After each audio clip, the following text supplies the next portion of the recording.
Hello, my name is Danny Shaw. So today we're going to talk about some intermediate whip cracks that you can do with just about any whip.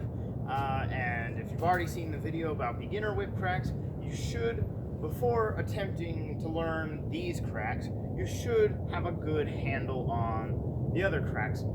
Say maybe you can do them 10 times in a row, but it shouldn't be like you got it to crack once and now you're ready for the next thing. Those cracks should be very comfortable and easy for you, and then we can learn these ones. So the first one is we've learned the cattleman's crack, the reverse cattleman's crack, the overhead crack, and the reverse overhead crack.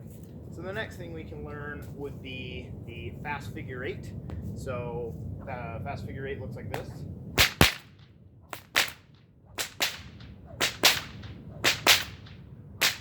So you can see it's a pop-pop, like a fast two crack pattern. And it's a very good, fun crack to do and to learn. And it can be done with most whips. It's easiest to learn this with a performance hybrid whip or a stock whip. If you have a really heavy bull whip or a snake whip, it's going to be a lot harder to learn this, but it can still be done. So just keep that in mind. But the way it's easiest to learn the fast figure eight by starting with the back crack, as I've seen demonstrated by Adam Winrich. This is how I learned it, and it was a fantastic way to go about learning this crack, because it's like learning a language. Like you just learn one thing and then it just clicks. So the way you do it is you just start with the whip pointing straight down. Everything's down and your elbow's pointing up. And then what you do is you just sort of lift up a little bit, and then what you're going to do is reverse everything down and then pull. So basically you're just going to lift up and then bring your hand down to your knee or to your hip. So it looks like this. So just, again, everything's down, and then we flip around and come down to our hip. So come down to your knee like that. So that's the back crack of the fast figure eight. Now all you have to do is do a cattleman's crack, and then take all the time you want, set it up. You notice we're pointing straight down now, and do that crack. So you can have a huge gap in between these cracks at first with the timing, but you just want to do a cattleman's crack and then the back crack. And just take your time, get comfortable with that. And then just slowly speed it up a little bit, take out the space in between them.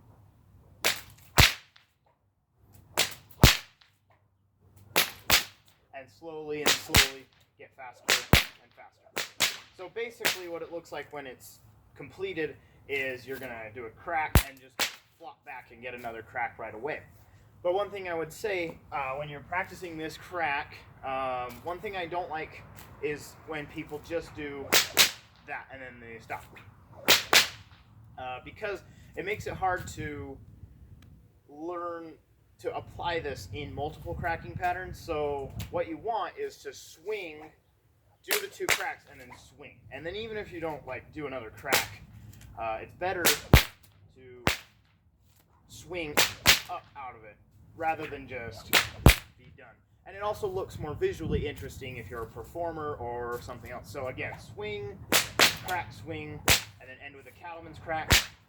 And that's a good way to build strong muscle memory so that you can apply this trick to other cracks. So a good strong swing is a good thing. And then something else, another intermediate whip crack that you can do is very similar to the fast figure eight. It's the volley. It looks like this. It can be done almost indefinitely when you have the proper whip and you're very practiced. But generally, when it's done in a routine or a freestyle, it's usually around 4 to 8 or so cracks. So most of the time it's like 6 cracks. But it can be done as much or as little as you want. But it's a great trick. It looks awesome, and it's very loud when it's done well. So the way you do that, again, the way I learned it is it wouldn't be wise to just try to just go as long as you can and get tired and until you get and mess up. That wouldn't be smart. The right way to go about it would be to get a really good fast figure eight, be really good at that, and then all you have to do is try adding a third crack and stop there. So 1, 2, 3, and just stop there, because you're just trying to build that muscle memory in your entire arm.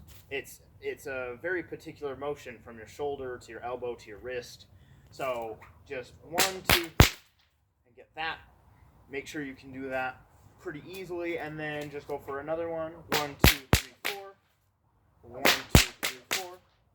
1, 2, 3, 4. And then once you can get 4, you're pretty much there as far as the volley. It's just building comfort in doing it for an extended period of time. So like,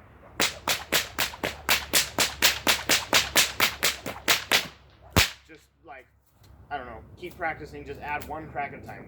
1, 2, 3, 1, 2, 3, 4, 1, 2, 3, 4, 5, 1, 2, 3, 4, 5, 6, 1, 2, 3, 4, 5, 6, 7, 8. And it also helps to have a number in mind when you're doing the volley. Don't just start and go until you get tired or until you mess up. Think, I'm going to do 6, and do 1, 2, 3, 4, 5, 6, and think, I got that, now I'm going to do 8, and do 1, 2, 3, 4, 5, 6, 7, 8. And that's a much better way to go about learning this crack, because it helps slowly build the muscle memory you need in your arm. And yeah, that's just the right way to go about it. Some other intermediate style whip tricks that I wanted to talk about are the snake killer, the coachman's crack, and the in the fast figure eight, the Victorian cutback. Okay, so let's start with the snake killer. It's basically just a cattleman's crack, except it's pointed at the ground. You do want the fall of your whip to touch the ground, but you don't necessarily want the body of it to touch the ground. And that helps it sort of shoot back up. It hits the ground and shoots back up. And the only other thing to learn is to, with the cattleman's crack, you can see it lifts up and comes down all on this side of my body. But with the snake killer, we're going to throw it at the ground, and then it'll lift up over here and then come back around down. So it'll look like. So problems with the snake killer are sometimes people throw it out and then they try to bring it back way too fast, or they try to go like faster than the whip allows. So just like allow the whip to do the work, and just try to do. You can just do cattleman's cracks and just try to get them in rapid succession, and then practice a cattleman's crack that follows through on the other side. And then it shouldn't be too much of a stretch to aim it at the ground and do it over and over. But that's a really fun crack. Now, obviously, if you were getting attacked by a snake, that would be a useful way to defend yourself. I don't know. But, okay, and then the other crack I wanted to show is the coachman's. The coachman's crack is just a variation on the cattleman's crack, and mainly what it was used for, it was a very important crack, because back in the day, like if you were a lion tamer or something, you don't actually want to hit whatever it is that you're trying to tame, because they'll get mad. So the coachman's crack happens right next to your shoulder and your head, so it's not going to accidentally hit the lion or something. So anyway, but the way it works is you lift up just like you're doing a cattleman's crack, but you allow the whip to swing a little bit further. So normally for a cattleman's crack, we just wait for it to touch the ground, and that's when we bring our hand down. But for the coachman's crack, we're going to let it swing around one more time. So it'll basically become in line with our handle, almost as if you could catch it. And then crack it, all you have to do is point your wrist forward. You don't have to slam your entire hand down. You just have to sort of make that loop and then throw your hand forward.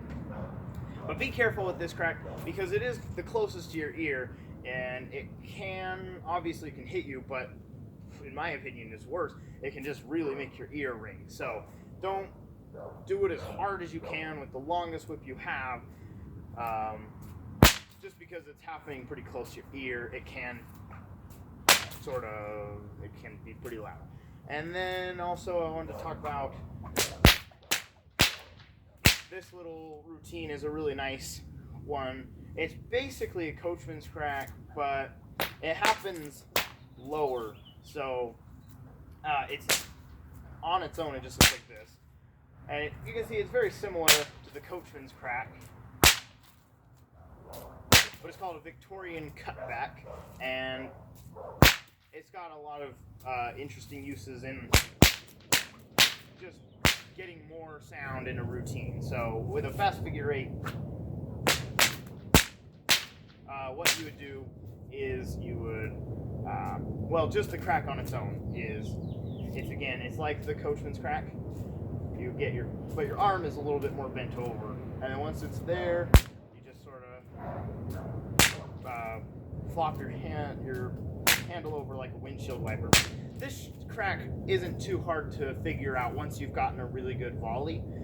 It just becomes sort of something that you're like, oh yeah, that makes sense.